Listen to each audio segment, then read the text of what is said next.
Berry, and I'm the host of the Storytellers Showcase, where we bring you good stories by good storytellers.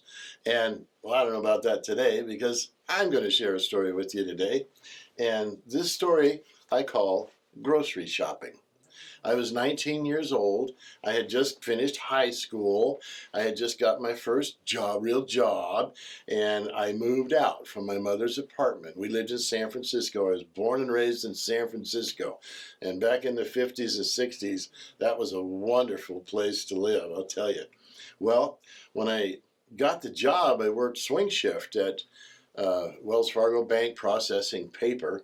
And when you work swing shift, it's kind of hard to have a social life when you get off work at midnight, because you get off work at midnight, you're ready to have a beer and some pizza, after work. Everybody else that you know is asleep.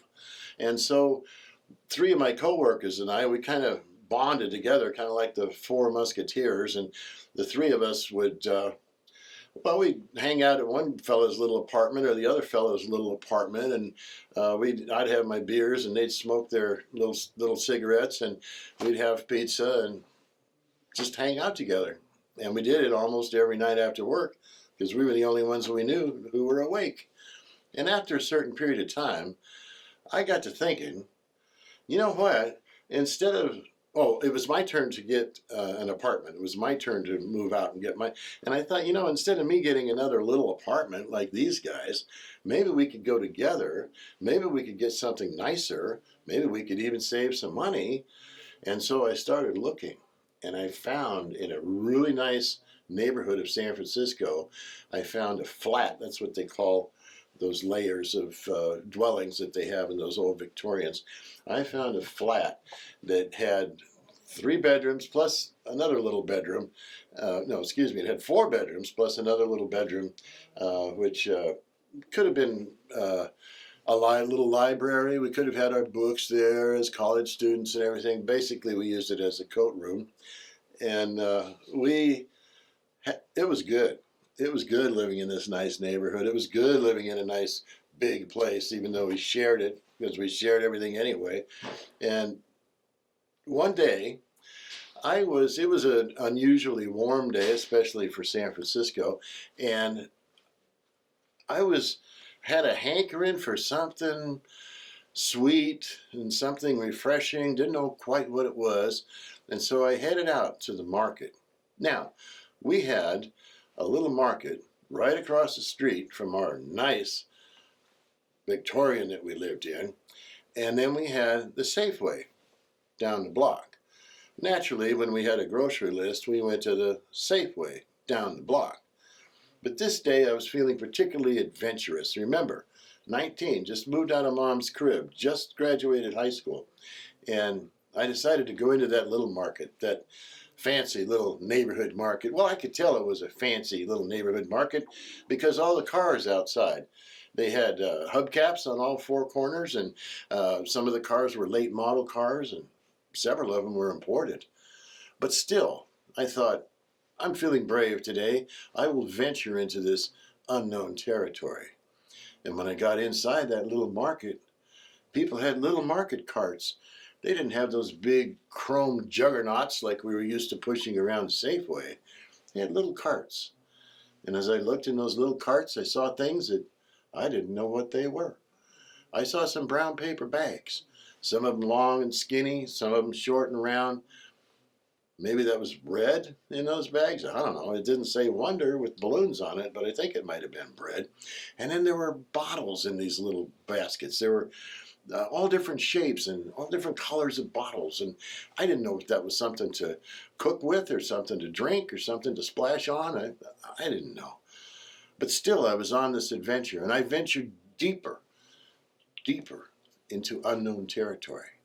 And when I got to the produce section, there I saw an end cap with watermelons. Now that's what I had in mind, something cool and refreshing, but they're so big. That thing's not going to fit in any shelf in our refrigerator. I'm not sure if my roommates are home to help me eat it, so maybe. But let me look around a little further. So I'm looking around a little further, and I come to the other end, and there is a mountain of cantaloupe. That's the perfect thing. That's just what I need. A cantaloupe. But which one? There were so many. Now, I had been shopping with my mother several times during my life. I had seen her pick a cantaloupe many times. I had seen her squeeze it, check the texture. I'd seen her thump it and listen. I'd seen her smell the stem end. Well, I could squeeze and thump and smell with the best of them. The only trouble is I had no idea what I was supposed to be listening for or smelling or anything. And apparently somebody noticed my dilemma because I heard, "May I help you?" And I turned to see if there was anyone was there. And there was a little produce man, little fellow, bald, white fender skirts and his little green produce apron, beautiful blue eyes, sparkly, beautiful white grin from ear to ear. "May I help you?" Naturally, I looked to see if there was a grown-up that he was talking to, but there wasn't. So I said, "Yes, I would like a cantaloupe." And he said, "Let me help you find the very best one." And he proceeded to pick up those cantaloupes and thump them and sniff them and squeeze them one after one. I thought he was going to go through the whole mountain of cantaloupe. I felt so self-conscious standing there, the only clerk in this fine market. I mean, these people were grown-ups that were in that market. They had good haircuts. Their belts matched their shoes. These people knew how to negotiate their way through life, and I'm standing here with getting all the help from the only clerk. Just give me a cantaloupe, I'll be on my way, right? Finally, he picks this incredible, he holds it out to me like it's the most precious thing in the world. And he says, "Here, this is the very best one. This is the one for you." Well, to tell you where I was at in my self-image and self-evolvement at that time, I literally opened my mouth and I literally said to him, "But if you give me the very best one, what about the next person that wants a cantaloupe?" And he smiled. I swear to God, the eyes got even brighter. The smile got even a little bit bigger. And he said, "I'll help them find the very best one that's here when they arrive." And he turned to stacking his grapes. And I was left with this pearl of great price. I was left with the very best one for me. Well, they didn't have a quick check at that little market. They had 2 checkers and they had 3 carts in front of each. And so I got to be there for a while, holding the very best one. During that time in line there by myself with my cantaloupe, I contemplated for the first time in my life, I contemplated things like self-worth, deserve, concepts that were new for me to really contemplate. And I finally checked out and I finally went home. And of course, it was the best tasting food I had ever had before or since in my entire life. But I was left wondering about that little produce guy. I started to think of him as my grocery store guru. And I was wondering to myself, I wonder if he's a kind of angel that popped in that day to help a young person on their path. Or maybe he was the kind of angel that worked for 30 years in that green produce apron, helping lots of people. I was curious. So when I had time in between buses after school before work sometimes, I'd go back in that little market and I'd look down the aisles. I'd walk down the front and look down the aisles, and I never saw him again in my life. So I'm left to wonder about the nature of that grocery store guru, that angel that helped me on my journey. Now, as you listen to a story like this, you might relate to one of the characters or another.